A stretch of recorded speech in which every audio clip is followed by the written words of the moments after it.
Welcome to Friendeavor, the podcast, the weekly podcast where we explore the highs and lows of friendship with your hosts, Danielle and Kayla. As we journey through life, our friendships often evolve and change, ebb and flow, and sometimes even come to an end.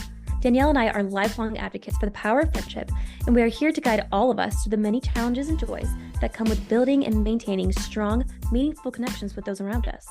Join us each week as we deep dive into the intricacies of friendship, from navigating conflicts to fostering new relationships and everything in between. With insightful interviews, personal anecdotes, and expert advice, Friendeavor is the perfect podcast for anyone looking to strengthen their bonds with the people they love. So, whether you are on the go, taking care of chores, or just settling in, get ready to explore the world of friendship on Friendeavor, the podcast. Hello, everyone, and welcome back to Friendeavor, the podcast. I'm your host, Danielle. Kayla is out of the studio tonight. She had engagement with her friends, a friend's date, and I am never one to stand in the way. However, I am thrilled, bouncing up and down, absolutely so stoked to have my sister, my best friend in the world, here in the studio with me. We're actually able to record in person together. If you ever watch the videos on YouTube, you know Kayla and I can't be together most of the time. But for the first time, being able to record in person, I have my sister with me, and I am so thrilled. So, Kara, thank you so much for being on Friendeavor, the podcast. Yay! Thanks for having me. We do promise here at Friendeavor that we try to keep it, friendship-centered and all that good stuff. And we do have a topic today. Today we are talking about building friendships and making friends while traveling. Kara has been able to do quite a bit of traveling in her life, and she's going to have a great perspective on this. However, I do want to warn up front, we are sisters. So we might get sidetracked. We might ramble a little bit, and that's okay. And I am so glad that she is here with me. And so, yeah, let's kick it off. We're going to talk about friendship while traveling. Kara, can you just walk us through some of the places that you've been to? Countries, states, whatever. Yeah, absolutely. So currently I'm in Elk Grove, California, but I've been other places. So I've been to 30 some odd states. I don't know the most recent count. I think maybe 37 or 38. And I've been able to travel to 13 countries so far, not counting the U.S. And how old are you? I'm 24. Wow. I started traveling abroad when I was 18. I had just turned 18 when I went on my Hope Corps ITW. So Hope Corps was your first big travel experience, or did you have any before that? I think that was the first big one. It wasn't the first one ever, but it was the first large international trip for me. And I added a trip to Russia onto it. So I was in Russia for a week before going to Norway for my ITW. And it was a very, very long travel day. I did this weird thing where I got different flights and it was all kind of complicated. And so it ended up being a really long travel day, which is quite an introduction for someone. It was 30 hours, something like that, right? Yeah. So I mean, that's kind of baptism by fire if you've never really traveled abroad. Apart from Israel, I guess we did go to Israel as a family back in 2015. Oh, the tour group, yeah. Right. But by myself, that was the first ever. So I don't know if, maybe I just didn't know what I was getting into, so I thought that's how it was always supposed to be. But I started off in Russia, and I spent some time in St. Petersburg, and then I went over to Oslo for my ITW. That's awesome. So you've been able to travel both in groups and by yourself. Mm-hmm. To primarily Europe, and then we'll talk a little bit later about your study abroad too, because that's a huge element, I think. But sure. Let's start off with your church, the church side of traveling. So obviously, a lot of times when you travel, it is Hope Corps, or you're going to help a church, or I know in Norway you help teach English. How do you approach initiating a conversation, or just even meeting someone in general, a stranger? Obviously, you're connected by the body of Christ, but when traveling to make new friends, what is, do you have a process, or do you just let it free flow? Because I know you're a very structured person. So how does that work for you? Yeah, I am a very structured person, but this is something that I don't have a blueprint for per se. It started snowballing after my ITW. And what happened during the ITW specifically was it was a little bit of a smaller setting, and I was surrounded by these really wonderful people. Some people from the church in Norway, which is, it was at that time primarily Filipino. It's since diversified a little bit. So there were some national residents who were doing Hope Corps with us, and then a lot of Americans and some Canadians who went and traveled over there. So it was a kind of a mix in the group. And I think looking back, maybe one of the things that I did a little bit different was trying to engage more with the local setting and the people who were there, as opposed to sort of clustering with the Americans. Okay. So it wasn't anything, you know, I wasn't like setting out to start on this course of like coming back for months at a time that I ended up doing. Like, that wasn't my plan originally.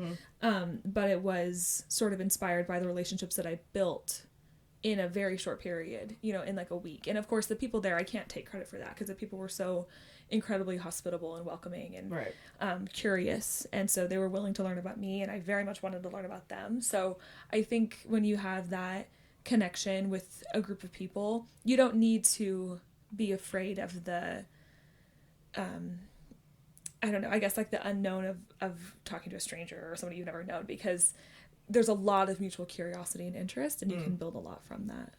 Yeah, that's such a good point. They're just as interested in you as you are in them. Yeah.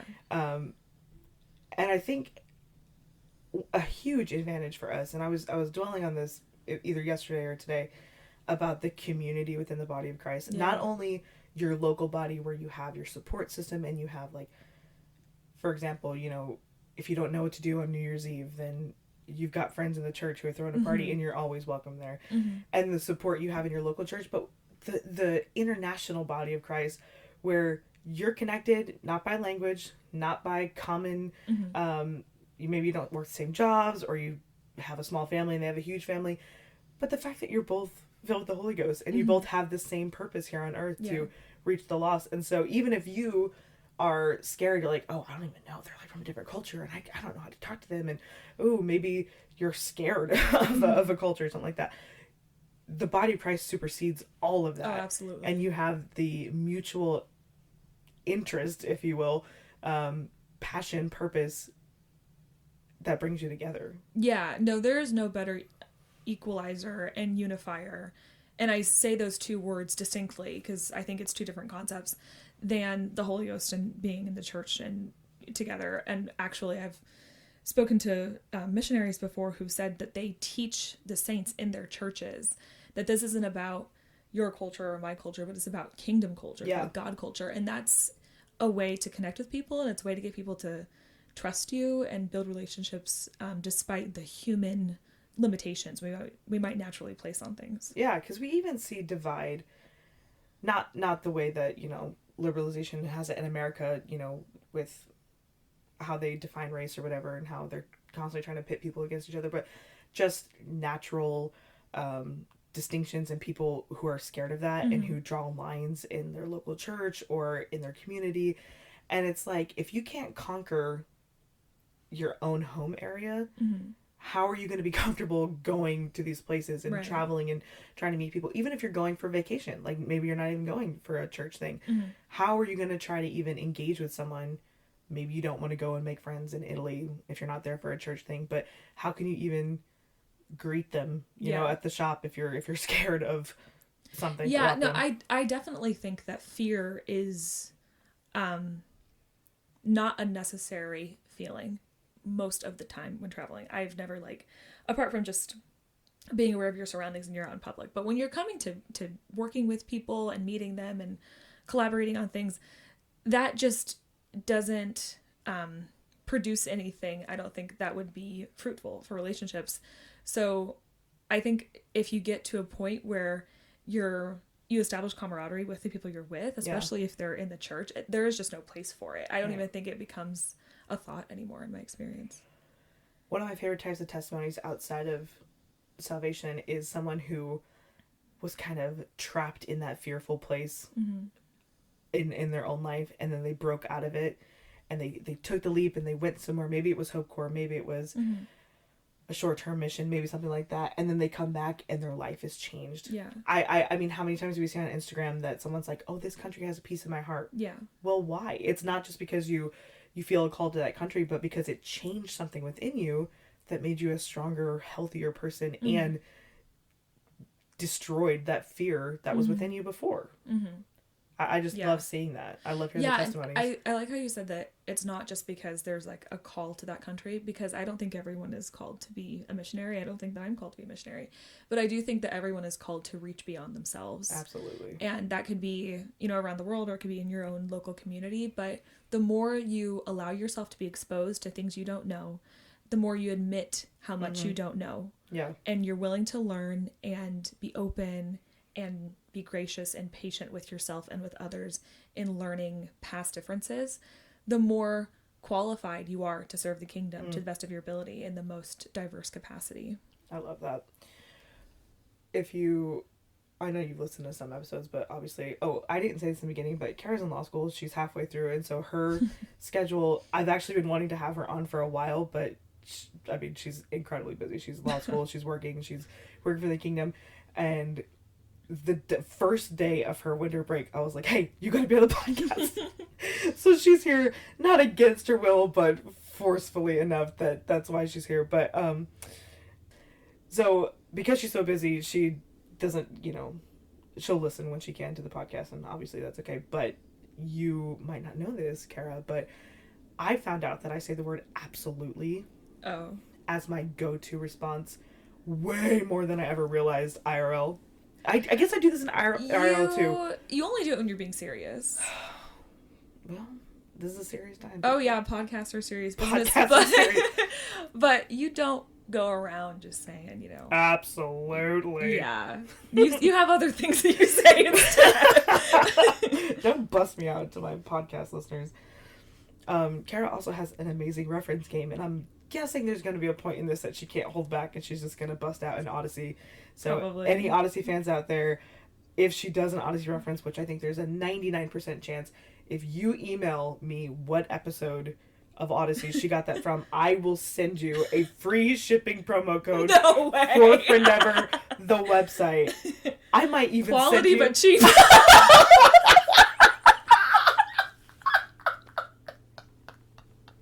Is that what you wanted? Out of her mouth. Great, now I'm going to have to pay for a bunch of shipping. You're welcome, everyone. I was Enjoy even your going to promo. offer a journal, but now I can't do that. I don't have enough on hand. So, quality. But cheap. You didn't do the voices, you just did the words. At least till this telethon plans out. Literally. At least literally isn't your go-to word. Absolutely is a bit more unique. I was laughing so hard, and then I just lost my place in my interview questions list. So now I got to scroll back to that like a complete amateur, because I've been doing this for so long, so I should be used to it. It's been like 3 months. Veteran podcaster she is.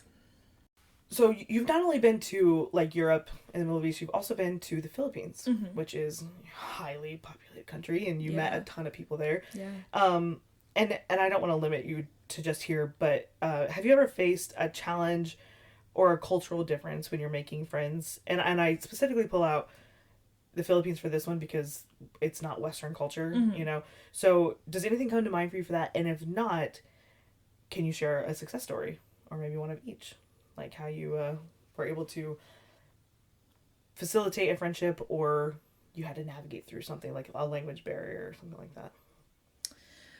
Yeah, so one challenge, the Filipino, and I don't want to call them out exclusively because I think this is true for a lot of cultures, but in my experience and in people I've met, Filipino humor can be quite a bit different from American humor. And some things that would maybe be kind of taboo for Americans aren't for Filipinos, and vice versa. So I think learning how to navigate that and really not taking yourself too seriously. I think Americans take themselves very seriously. And you just got to get over yourself. Like, you're traveling to a faraway place. You're in their country. Exactly. Yeah, I mean, like, respect the turf, Like, I think that, obviously, I've never had any bad experiences. There's never been, like, actual direct conflict. But just in little, like, things that you wouldn't expect. Just not, like, reacting inappropriately. Like, just kind of go with the flow, be chill. That is my go-to motto when I'm traveling abroad. Yeah, you say that you'll eat way more things abroad than you will at home. Absolutely. Oh, I'm you. Wow. Okay. Yeah. Yeah. No. Spreads. My like my pickiness disappears.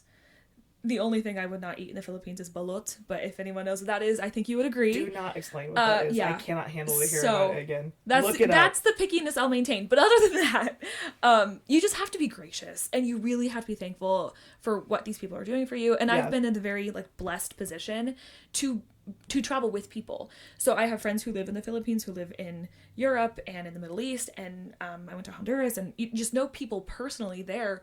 So when they welcome you not only to their country but to their home, they let you stay with them for weeks or months at a time for free, and they make you food. Like, who am I to ever have any complaints whatsoever? I think it's very, very important to just respect the space that you're in and be as gracious as possible. And this is kind of getting off the course of your question a little bit, but my central focus and my central prayer every time I go on any sort of like missions oriented trip, and I think the term missions trip can be very broad, like there can be lots of meanings, but just generally speaking, if I'm not going on vacation to benefit myself, my number one prayer is that God would enable me and equip me and remind me to be a blessing and not a burden to those people. Because it is so easy to have a guest who doesn't know anything about your culture or anything about your country and just kind of be an extra baggage in your life and having to be provided for. And that is the last thing I want to do. So even with that something cultural, with humor or, you know, other things, you just have to go with the flow and just chill out a little bit. And I'm preaching to myself because I'm a kind of an uptight person. Yeah. So I think that is one like lesson I've learned. As far as success stories, it's not a success story of my own, but I do think it's very indicative of like the power of community and the body of Christ. Is the church that I worked with in Norway is the mother church of a network of churches throughout Europe. So they have a church headquartered in Oslo, and they have one in Copenhagen, one in Madrid. They might have more than that, but I attended those three throughout my time. I spent the summer of 2018 in Scandinavia. And in each of those churches, they're full of people of different nationalities, literally nationalities, because they're not all citizens of the country in which they're living. A lot of them are like temporary workers and things like that. And the way that they've so seamlessly integrated into the cultures that they're living, they work so hard, they learn the language, they are instant in season and out of season. Yeah. And I know there's a verse about like, in whatever state I'm in, I will be content. And they take that literally. I mean, it's like whatever state they're in. Physical state. Yeah. And I keep going back to the Filipino culture, but for these women specifically who I met, so many of them are working abroad to help their families, and they're just like the most giving and sacrificial people you've met. So again, that kind of goes back to, if I, being as blessed as I am and having the luxury of traveling to serve and to meet these people, you know, how much more should I be inspired to serve the kingdom and to serve my brother than by watching them and how they've been able to adapt so graciously and successfully in their own ministries. Yeah. There's so many things that you said that were just amazing, and I want to tag in on, but tagging in on what you said about being in their home, I did a YouTube video about how to be a good guest, where I listed, I think it was called 10 things to be a good guest, but then I lost count, and so it ended up being more things about how to be a good guest. But you can never have enough. You can never have enough, because it's so, first of all, they're not gonna want you to come back. If you leave even the slightest bad impression. I mean, that seems a little harsh, but it's true. Like, if you want to come back, they're going to think about, oh, well, they left the room a disaster, you know, or something like that. And so there's so many elements to being a good guest. But transitioning into what you said about you're on their turf. Right. Who are you to walk around with a chip on your shoulder and be offended that this culture offended you slightly? Like, that's the kind of stuff that gets so blown out of proportion these days. Like, oh, they offended me. Oh, my culture, you know, blah, blah, blah.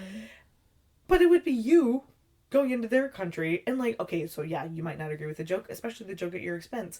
But especially if you're there for kingdom work, you can't let that carry over into your kingdom work. You got to check your entitlement at the door. Yes. Yeah. That actually leads me right into my next question. It was, what role does open-mindedness play in building friendships, you know, kingdom work friendships, we're very broad here with this exact topic, but like for people who maybe grew up in very closed-minded areas and they're trying to become open-minded, because I admire that. I admire that so hard. Like, it might be, I read this thing one time that said your first reaction is what you were raised to believe. Your second reaction is the thing that you're trying to become. Yeah.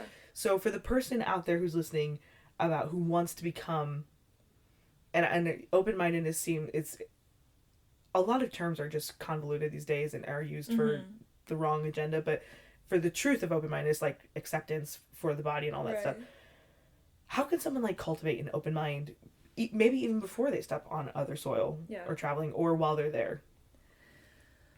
I think there's a few different tactics you could use. So there's simple little things that they don't have anything to do with relationships or how people treat you.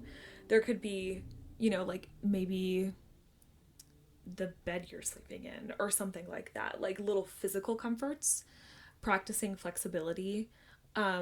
So I wouldn't necessarily advocate making yourself uncomfortable, but maybe making yourself comfortable with the idea of being uncomfortable. Prepare yourself. Yeah, and I think the baseline way to do that is practicing gratitude. If you're a thankful person, you won't feel entitled. That I think that's a pretty like logical flow. So wherever you are, you know, you could be at home, not traveling anywhere, but you're just wanting to grow as a person. Intentionally, actively, regularly practice gratitude. There's like gratitude journals and things like that. And the more you become aware of your own blessings, the less you expect of people. Oh, yeah. Yeah. So I think that in and of itself can be a really good way to make progress in being open-minded and flexible with people and other situations. As far as building relationships and dealing with people, I think practicing patience and also picking your battles. Like I said, I've never had any big conflicts. Like, it's been very chill most of my travel, but you certainly don't want to make a mountain out of a molehill, as you're mentioning, like microaggressions or something. Like, there's just no reason to make a big deal about things if it's not going to produce anything. Especially if you're there for kingdom work and you might be encountering spiritual battles. Right. Like, you cannot go into a spiritual battle. Like, I was reading Billy Cole's book the other day, and he was talking about how they're like, it's easy to cast out devils in Thailand, but it's hard in Africa and, where do you say, Brazil and some other place. And I was like, what a concept. And he just threw that in there. Like, that was just like a... And I mean, I could go more into what he said about that, but it was very brief in what he said. And I was like, oh my word, if you go to a country specifically for kingdom work and you're going to encounter literal, like, spiritual issues, you cannot go with the chip on your shoulder about what your brother said to you at the dinner table, because and like you said about expectations, entitlement breeds expectations. And to get vulnerable for a moment, that's something I'm working on in myself, is to not have expectations, to be so like grateful. And I want to be surprised when something good happens to me. Like, I don't want to be like, oh well, finally, like, that's about time. Or if a friend shows me even love, like, you know, or gives me a gift or something like that, like, I'm want to be so touched, like, thank you for thinking of me, you know, because I don't want to ever expect that. I want to give without expecting anything.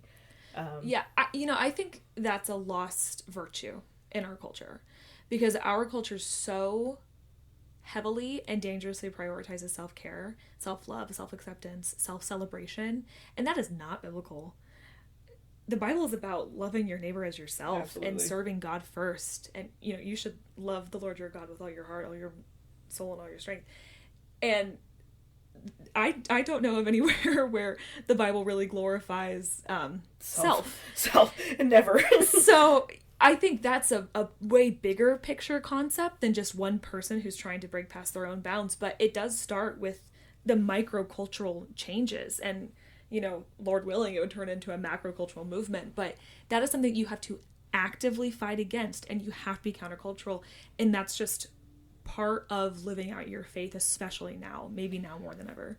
What is that book you were telling me about a couple years ago? I think you got it. It was something about self-love and how it's Yeah. Do you remember what that book's Yeah, called? it's by Allie Beth Stuckey, who's an amazing podcaster as well. It's called You're Not Enough, and That's Okay. You're not enough. Yeah. So do you have that book? I do. Okay, I want to borrow it. But because that's my 2024 resolution. Everyone always says like, oh, I want to read more books in the new year, and I was never one of those people because I love audiobooks and as a librarian, so I was like, I don't want any more books. Well, I got some good recs up my sleeve, so I definitely want to borrow that. But Good for you. You can also borrow a law book. Do you want to read a textbook? I don't want that. Oh man, You can keep that as far away from me. That sounds horrible. it is. And to think that's what I wanted to be, and now I'm just like a teacher, and I'm like, You saw okay, the guys, light. here's a PowerPoint. This is how you make it. And the kids are like, yeah. Yeah, you have instant gratification with your job. Instant gratification and instant defeat when I see that grade book, and I'm like, dear God, they've done nothing this week. But yeah, just the expectations and how if you, and this goes back to being a good guest, and it goes back to all these things, like if you go to someone's house and you just go in with zero expectations, you are setting yourself up for a good time. I agree, but I also would temper that with not being patronizing. Because I do think it's very easy, especially if you're like traveling abroad to maybe a poorer country, to be like, aw, how nice, you guys actually did this. Like, I do think that there is a fine line between practicing gratitude and, you know, being grateful for anything they're giving you, but also not being like floored at their capability. Does that make sense? Like, I do think there's a balance there. So I didn't clarify this when I said this, but I was when I did that video for YouTube, I was looking at it through the lens of going to an American home. Okay. Going to like visiting a friend in another state. Particularly if your friend lives at home, and so their parents have opened up their house to you, not the friend. And if you go in and not expect them to take you anywhere, don't expect them to set up a good time for you, don't expect them to make plans for you. Be able to take care of yourself. And if you come in with no expectations other than I am here to be with my friend, when they make you dinner, when they take you to Topgolf, when they do all these things, which may or may not happen, guess what? You are pleasantly surprised. Right. So for the international side and the kingdom work, absolutely don't be like, oh, I didn't know that you guys had cars in Africa. Like how like not TikToks. Oh my gosh, yeah. We ride the elephants. Yeah. So that was my fault for not clarifying. But the lens was, if you go to an American home and they don't drive you 2 hours away to see another friend. Just because they're hosting you, like, their life is still going. Right. Their life is still going. They still have, this is not a vacation for them. So the expectations and all that kind of stuff, it's definitely fluid depending on where you're at and who you're with. Yeah. And you have to just be perceptive enough to pick up on those cues. Yeah. And flexible enough, going back to that, to adjust to them and not let it cramp your style too much. Yeah. Kayla and I always talk about how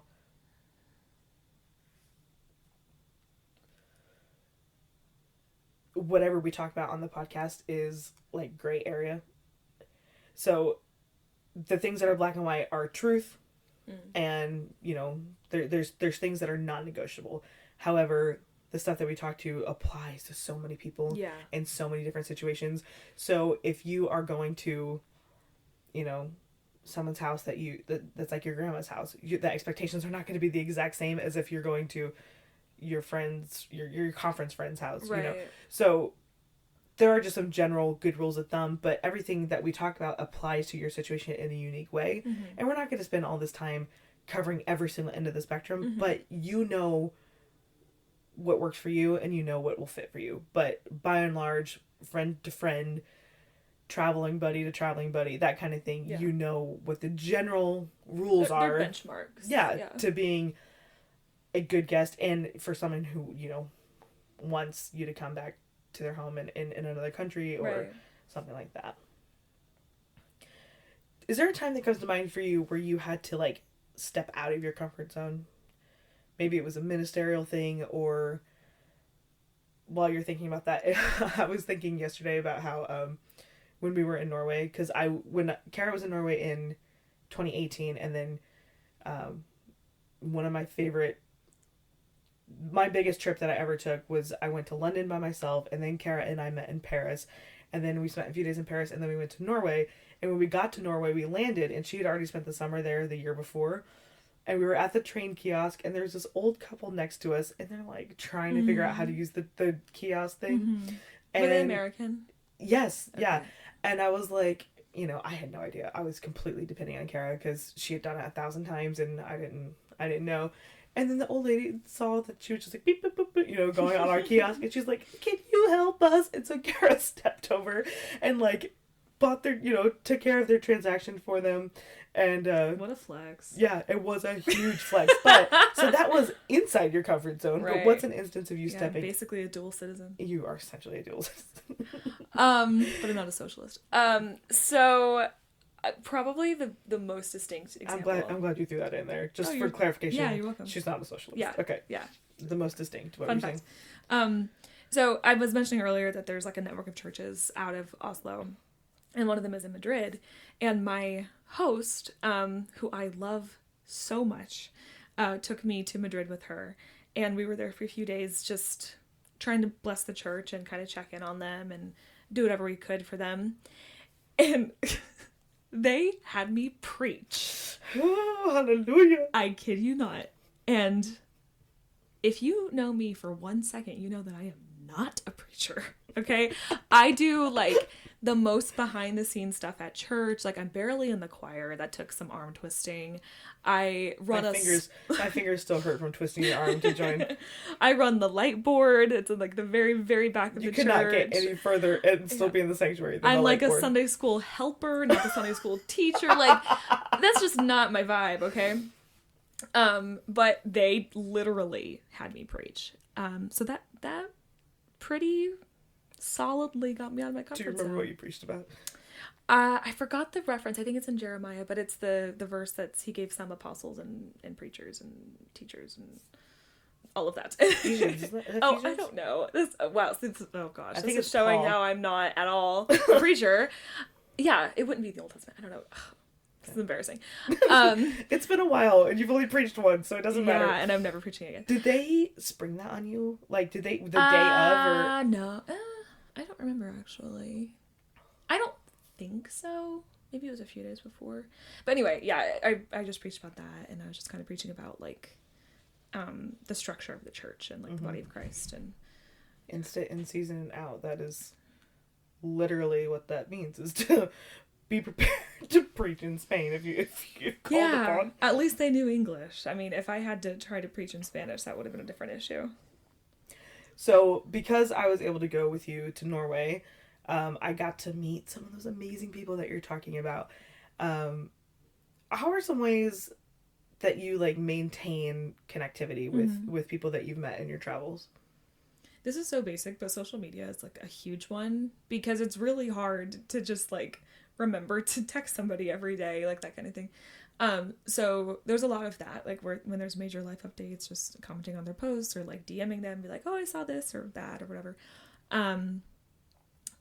I think, so sometimes people who live abroad will use different apps. So I have gotten different apps before as needed. So like WhatsApp and things like that. But a lot of it is social media and taking the time every once in a while to like get on Messenger and have a full conversation and check in with them. Things like that. Unfortunately, it's not a whole lot of really in-depth connection because the time difference is really significant and my friends work very, very hard. But I do have a few good friends who I still stay in regular contact with, and I would love to see them again soon. And for people who you're going and, abroad and you're trying to find your new best friend or whatever, don't forget about the Friendeavor friendship pyramid. Like, not every single person you meet is going to automatically be your best friend or even someone that you get to, you would consider a good friend. Like, they might be, but they might not. And I don't know if I ever told you this, Kara, but the levels of which you navigate friendship, like the tiers or whatever, is time spent with someone and desire to spend time with someone. Yeah. So if you spend a lot of time with someone, but you don't desire to be spending that time with them, they're an acquaintance. Right. If you desire to spend time with them and you do spend time with them, they're a best friend. If you desire to spend time, but you don't get a lot, then that's what your what your travel people will be like, friends or, good friends. Obviously the connection is going to vary, but if you have no desire and you don't spend any time with them, they're probably not even going to be on your pyramid. No, probably. So, and I've never met anybody traveling like that. So. Yeah. So that is, if you are going out to travel, and I mean, I know some people, this is not something I would recommend, but some people go on mission trips to try to find a spouse and like that kind of thing. And it's like, yeah, God bless them. God bless you, but you know, again, with them expectations, keep them no, realistic. Yeah, like unironically. Yeah. Keep your focus. This is my last real question, but obviously we could talk for 6 hours and you know, all that stuff. But what do you say to the people who are scared or think it's unattainable or think it's like a grandiose thing to be able to travel, and only certain people get to do that, and I will never be one of those people, and or I'll never afford it. You know, there's obviously there's infinite excuses, but what do you say? Yeah. Okay, I'll answer that in the order that you asked it. So first, starting with that kind of like psychological block of like, how will I ever get all the way over there and go through customs and deal with the language barrier and blah blah blah. It's not as hard as you think. Starting with Hope Corps is a very good idea.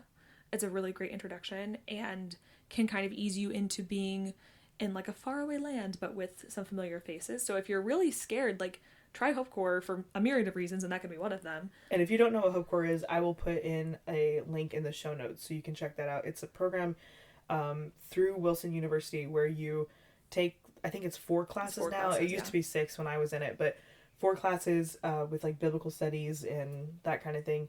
And then at the end of your 4 classes, you go on a week-long trip to somewhere. They're always changing. Kara went to Norway. I went to the one in Manhattan, and then I went to Roatan as well. And it's a really great place to meet other people, but I will link that in the show notes for this episode. Yeah. So I would start with Hope Corps. You can prepare for a lot of things. And even how I was saying, like, be flexible and, you know, have your plans change. Don't be reckless. Like, if you're planning to go fly somewhere far away, maybe Google about the culture, about the airports. You can make sure you get to the airport in plenty of time and pack appropriately. Just make sure if there's specific laws, like you can't bring pepper spray into this country. Even small, minute details, right. Seemingly, like make sure you don't need a visa. And make sure and all you that have at least 6 months on your passport. Oh. That kind of thing. Or you could be like my dad. Book a trip to Europe, not know that about the passport thing. Kara did not tell him, so no.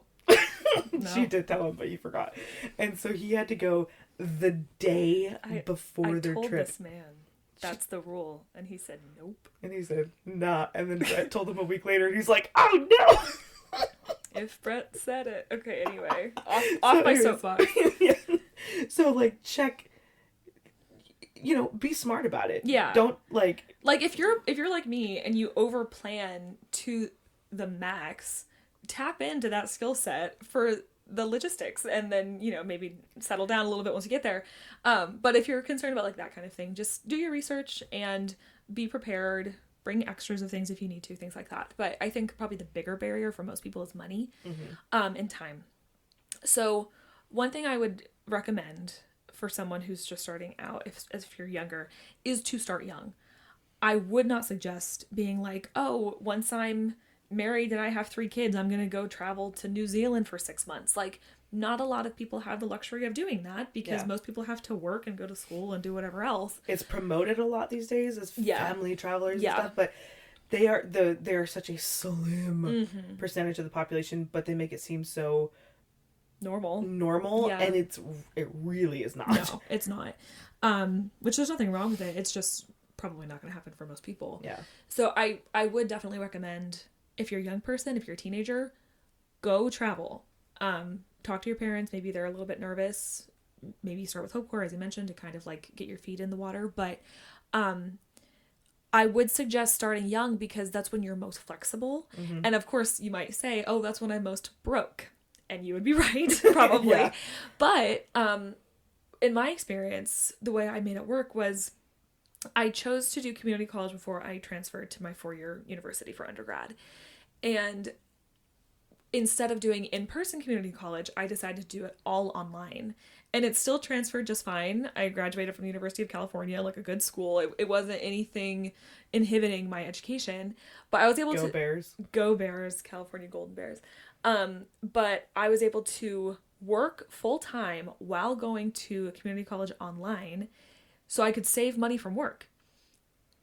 And then I could go travel. So it just, I didn't have a lot of responsibilities because I was like 18, 19 years old. And I was able to work and save up money and then spend it as I wanted to and not really have to pay any other bills. And I knocked out a lot of countries really fast. Yeah. And to be honest, I've been on a lull since law school. And you stacked them too. I did. Yeah. Okay. That's another. Thank you for reminding me. So if you have the time and the means, don't just go to one country at a time.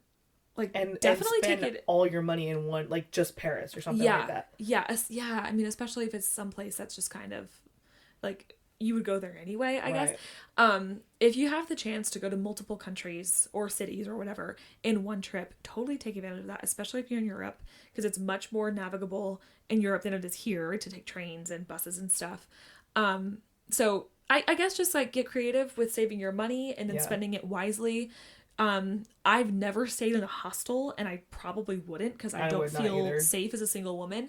But then again, you don't have to stay in the fanciest 5-star hotel. Like, I've gotten plenty of regular old Airbnbs. I got one in London that like didn't have air conditioning. I was gonna say, remember that I stayed in the same one. I recommended it to her, and it was the hottest 3 days on British record that I went there. They had that music little my recommendation fan, and I got on point. Listen, it would have been great had it not been 106 well, it's humidity. Never 106 there. Like, you got guess lucky. when it was. They said Danielle's coming. When it was 106. Not when I was there. When I was there. Okay. So stacking countries, like, so in 2019, like I said, I already mentioned this, but I went to London for a few days, and while I was there, Kara was studying abroad in did you study abroad first, or did you go to I was in Jordan. First. She was in Jordan first. And then she went to Israel. So at the same time that she was in Israel, I was in London. Mm-hmm. And then when she left Israel and I left London, we met in Paris, which was the first time we'd been able to see each other in like a month, which was really sweet. And so we were hanging out in our apartment, just chatted up, blah, blah, blah. It was over her birthday. We spent like 5 days in Paris. And then we went to Norway. So I hit 3 new countries in that one time. And that's not to say that London I couldn't have spent more time there, but in order to maximize the time that I did have, I couldn't see everything I wanted to in London. And I will definitely go back to London, but like, you don't just have to go to Paris. You don't just have to go to London. Mm-hmm. So if you want to travel and you want to, meet more people, especially with kingdom work, like, I know people who will go to Africa, but they won't just go to, Uganda. They'll also go to Kenya or whatever. So if your goal is to actually, like, experience a bunch of places, we would recommend stacking countries in your trips, because your time is not, you already paid the price to get over there. So use as much time as you can while you're there. Yeah. And also, there's also a really big difference between traveling to vacation and explore on your own and traveling to go be a blessing to a ministry. Mm-hmm. So I don't want to give the impression that when you go to do missions work that you're going to be on vacation, because you're not. True. And with the whole, like, back to the entitlement discussion, you might not even do touristy stuff at all. Like, you might be in a very touristy area and there could be famous stuff around you, and if there's no time or no interest, or maybe there's not resources from the missionary or the pastor you're with or whatever, because they are not on vacation. Yeah, no, they're not. That's their backyard. You are there. Yeah. So, I would definitely balance that. Like, if it's very important to you to do all the big, 7 wonders of the world type stuff, don't go into this thinking like, oh, sure, I can go bless the kingdom and also get a free vacation out of it. Like, you really gotta prioritize. And it's not to say you can't do both in general, because I've done both, but I usually don't do them simultaneously. Yeah. It doesn't have to be scary, but you do need to be wise. And we talked about being a young person, and I would say that there is a sweet spot between 18 to 24 where you are old enough to do this kind of thing. Mm-hmm. You are young enough that you don't have the full burdens of life, but it's just a sweet spot for travel. And and yes, that is a sweet spot, but if you're beyond that point, don't get discouraged and be like, oh, I lost my youth, I can't do it, because you can still make it happen. You know who's a prime example of that is my parents, our parents. I keep forgetting that you also have the same parents I do. I cannot believe you've only had the one. Wow, you really cracked yourself up there. That's a good one. You only had one Odyssey reference so far. I thought that was gonna... I'm trying to think of some more for no you. Need. I have too no much need. pressure with his promo code. Good. No, I can't afford the promo codes. What was I saying? Oh yeah, so our parents are great. We're not buying lobster. We can't afford it. There you go. There's one. Oh my goodness. Yeah, that's another thing. You don't have to go blow your money at restaurants. They're super expensive restaurants. Don't go to that dessert place by the Eiffel Tower. Oh my gosh. That is the closest I've that ever was had come at. Pre-COVID. That was the pre-inflation. closest I have ever come to having a stroke, and we can go into that in a second. But the vibes were immaculate, though. They were not worth that. No, they were not worth that. Okay, we'll go into that in a second. I can vibe for free. We've got good advice, right? Really quick. So my parents are in their early 50s, and when we were kids, they would still take us places. And a lot of, people are blown away when we say that we've been to 30, Brett, I think he's going to hit 40 states this He is going to hit month. 42 actually this week. This week. Yeah. We've all been around like so 39. Yeah, so like 40-ish. But all five of us, people get blown away when I say that, I've been to 35 states or whatever. And they're like, what, how? Because my parents took me there when I was a kid. Yeah. And so, no, we could not go to the Maldives when I was 8, or we couldn't even go to Mexico or something like that. But you know what they did do? They made it what we could do that was attainable. Can we talk road trips really quick? We absolutely Because can. this has been like international the whole time, which I love so much. But since I started law school, and really even since like I graduated college, I haven't been able to travel abroad as much anymore. But I road trip so much, and it is so great. Yeah. And you can like, obviously we don't want to make it sound like it's commodified, like, oh, how many countries or states have you been to? Like, it's not quantity over quality. But if you want to see as much of America as you can, get in the car, find, the landmarks that you want to see. I'm a big national parks person.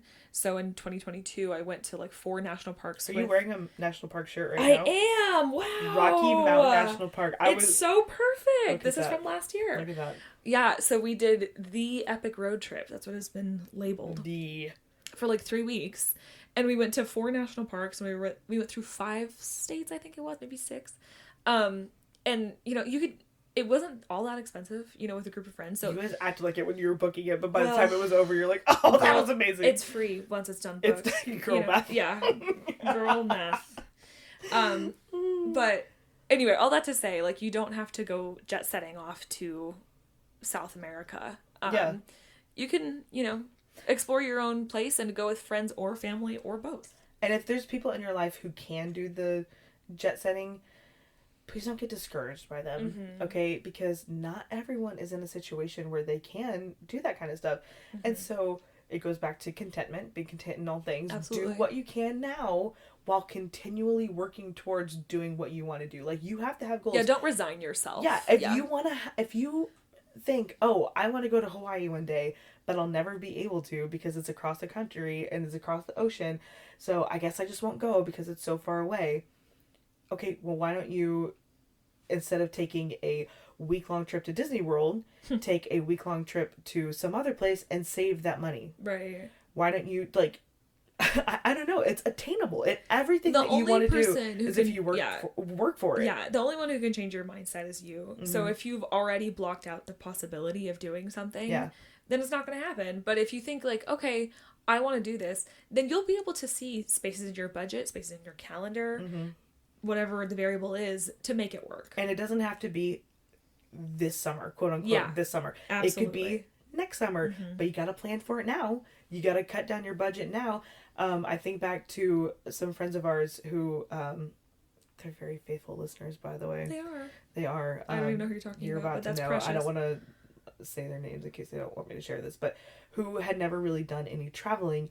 And then Brett was like, oh, we should go to Europe or whatever. And they were like, oh, yeah, well, and I could be getting this wrong, so if you're listening and I'm getting it wrong, bear with me. But they're screaming at their phones. Like, no, that's not how it was. But they were like, you know, it did not seem attainable to them. And so they were like, Brett's like, well, let's just plan it. Like, and they're like, oh, well, that would be nice, you know, one day. And he's like, why not start today? And so they started planning in like January or something like that, maybe even September of the year before, and then they went in September of the following year.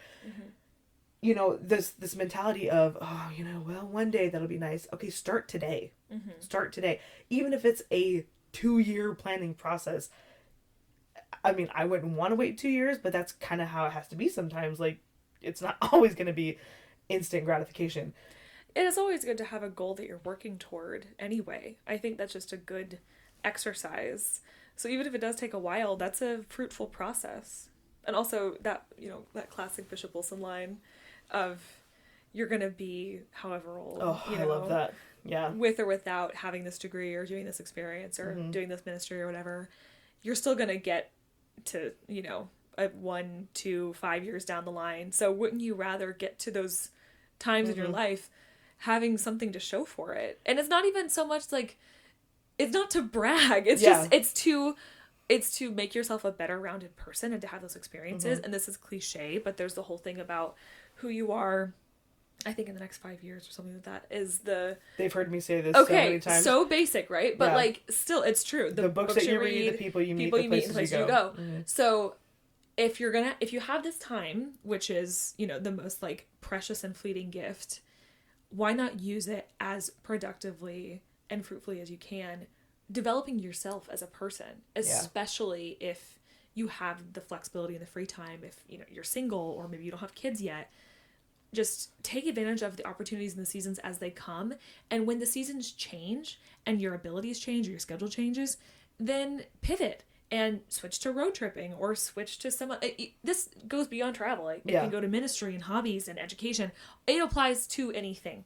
That there's always, no matter what season you're in, there's always something fruitful you can be doing with your time and your talent and your resources. You just have to be creative with knowing what it is that's the most productive way to do that.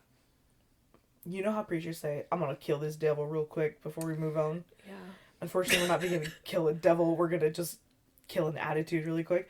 Because you might be sitting there thinking, well, that's really easy for you to say. You guys are sisters, and so you have a built-in travel buddy. Kara prefers to travel on her own. You are stomping on the devil's head. Kara would literally prefer to travel without me. She's like, I don't want to use, like, she's a diehard, okay? She walks 150 miles an hour. Yes. She will be in a... She almost left me on the platform in Brooklyn. And I had no regrets. We were trying to make a train, and I am literally, like, like, shuffling down the steps. I am getting down there as fast as I can. And this train, and she just runs on the train. Let's go. The doors are closing, and this guy holds them open for me, but she's like, well, you know, you're going to get left behind. So, going back to the attitude part of it. Sounds like you need an attitude adjustment. No, I need to make it realistic for them that your sister might leave you behind. But no, but seriously, like, solo traveling, it might be your thing, it might not. And you might also say, well, you have really good friends that you guys talk about all the time. Well, you don't have to have some amazing friendship to travel, you know, that you have to wait until you have this amazing friendship to go travel. No. You don't. You can solo travel. You might find someone who is an acquaintance or a friend who you have mutual interest in, or mutual interest in the same things, and you split the cost of a hotel and maybe even do your own sightseeing, like individual sightseeing. I think of this group of girls who went to Europe one time, and this was a long time ago, so I feel comfortable telling the story. But I think it was 4 girls. 2 of them were they were not on the same page, is what I'm getting at. So 2 of them were going purely for the vibes, and they wanted the photos and they wanted the Instagram posts and all that stuff, and the other 2 wanted to see stuff. Which was a bit of a rude awakening when they got there, and the other 2 were sleeping until like 11, and the other 2 were like, let's go. Let's go. Me. And so, even if you want to split the cost with someone, but you are comfortable traveling, you know, by yourself and seeing things by yourself, that's another option. Yeah. You don't have to wait. Yeah, it's like unorthodox thinking. It is, but that's how, if you want to do this, like you have a desire, you have to think outside the box. You might not have the means, you might have just the desire. That might be all you have. But think outside the box. Make things happen for Make yourself. things happen. Don't expect them to happen to you. It goes back to the expectations. Yeah. It also goes back to our mom. That's her constant refrain. Karen Sanderson, shout out, girly. Shout out. Yeah, you know she's coming on the pod. Really? Yeah. When? Oh, that's a surprise, by the way. For who? For Mom? Surprise, everyone. Karen Sanderson's coming on the pod. If you made it this far, you get to know about Karen Sanderson. Yeah. Is she going to therapize you? No, not me. She might. She might. Our mom was a therapist. She is a therapist. But and Danielle needs therapy. She also... Okay. Don't tell them. I mean, we already opened this can of worms, so let's get into it. She can't handle fakeness. Yeah, no. Fakery. And she has imparted that unto us, Kara and I, and now... Where were we going with this? I don't know where you were going. No, you started saying Karen Sanderson gave that to us. The working for stuff. Yeah. So, okay, well, I got distracted. Hold on. You so, really did. You know, we can't handle, like, she gave us a lot of things. One of the things is we can't handle fakeness, whether that's fake people or fake attitudes or fake desires or, you know, fronting, all that stuff. But we also, you know, you gotta make things happen for yourself. That was another thing she instilled in us. And so, if you need help thinking outside the box, you can email us at Get a promo code for thinking outside the box. Oh Lord. You can email us friendeavorpodcast@gmail.com if you need help thinking outside the box. And you know, one of my goals for Friendeavor has been for like the last year is to create the connectivity for people like this. Like that's why we have the Friendeavor forum. Community. Yeah. Nobody uses the forum. You know. Side note. But, you know, eventually I want to work that into a Friendeavor app. And have a connecting place. Tomorrow, it'll soon be here. That is reference number 3 for you guys. 3 promo codes. That is not 3 promo codes. You only get the 1. Limit of 1. And so it is absolutely attainable. And you just, if you need, well, that's what I was saying. I eventually want to make it into a platform where people are able to connect in a safe environment. And maybe you will meet someone who you can travel with. Yeah. Maybe you will meet someone who's a safe connection that you'll be able to... Yeah, a community where we're able to discuss friendship and teach about friendship and build on the platform of that God has already created a body. And you can't be afraid to, like, you know, meet people even within it. Yeah, and... if you're looking to meet new people and, like, make new friends, I know I sound like a broken record, but Hope Corps is a great way to do that. And we're not even getting paid. No, we're not. We're not. Purely You're so welcome, Hope Corps. You know what this advertisement. means? This means that we bleed blue. We bleed blue. Wow. Get me a stalk of wheat, please, so I can wave it in the air. Blue heart, yellow heart, wheat. So that is a great spot. Another thing that you might consider is... I know Danielle has talked about conference friends before, haven't you? Yeah. Try maybe to, like, go beyond conference friends, if that makes sense. So there's a lot of surface level friends I talk about church. the connections that you make there, and you should be able to, well, hopefully you'd be able to determine, like, if it's a genuine connection or if it's a surface connection. Right, yeah. I would say most are surface. They are. Talking about expectations, most are going to be surface. Yes, they are for sure. But I think that there's surface friendships, like, in your local church that you could potentially build on. Like, I think balancing the whole expectations thing with also working to try to cultivate something. And if people, like, reject your interest in being their friend, which has happened to me many times, then, you know, move on and, like, maybe we can find another friend. Drop them. But at least, you know, put forth that effort and show yourself friendly, because someone's not going to... You know who you sound like right now? The Bible. Yes, but also... You? No. Friendeavor? Mom? Yes! Oh, wow. Karen Sanderson. Yeah. You know, if you want to have friends, you have to show yourself Well, friendly. yeah, you can't expect them to just come say, hey, do you want to go to Antarctica with me? Okay, but that's what we thought when we were kids, and then she told us that's not how it is, and now here I am telling other people that. Thanks, Mom. Thanks, Mom. Yeah. You should ask Mom about what she used to tell us every day. You should interview her about that. That's Okay, actually, nice. that's Ooh, you guys are in for a treat. Yeah, and Kim is gonna be here too. Cute. Kim Do and they know who Karen. Kim is? Kim is Kayla's mom. Okay. So we don't have that scheduled like in the calendar, but it is forthcoming 2024. Good times. Yeah. Well, I want to say thank you, genuinely, Kara, for doing this. My pleasure. You're doing it. I know it's a favor to me, but it was really very special for you to come on here, and I think we had a really great conversation. So you are welcome back anytime. Oh, thanks. Unless you make me mad, then I'll rescind that offer. But no, it really was nice. And you, listener, does the promo code offer stand? Because I'll come back with references just to get them free stuff. I'm gonna have to get like a business credit card to get it. Nice. Okay, I got you guys. That's one thing we didn't talk about that we really got to squeeze in really quick at What? the end.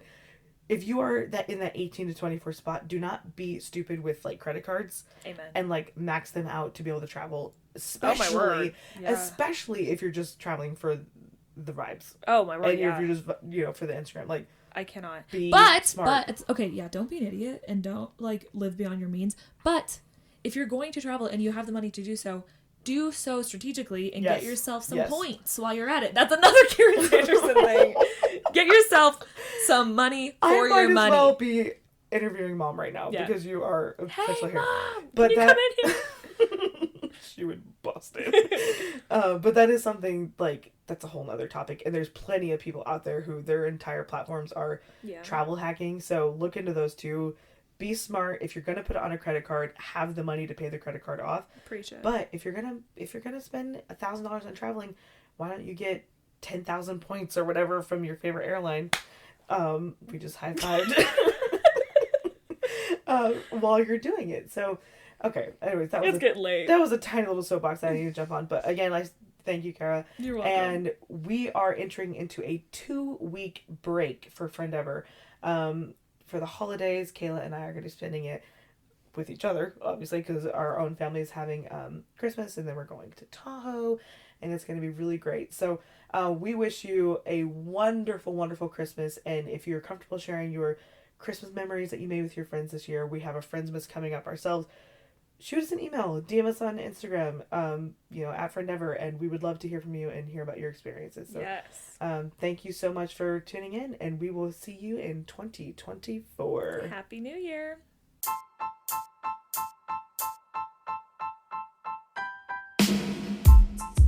Thank you so much for listening to this week's episode of Friendeavor the podcast. Don't forget to subscribe wherever you get your podcasts. And if you enjoyed today's content, leave a review and share with a friend. You can find the show notes on our website, www.friendeavor.net, and in the description of this episode. Friendship is a journey. It's an endeavor. We'll see you next time on Friendeavor.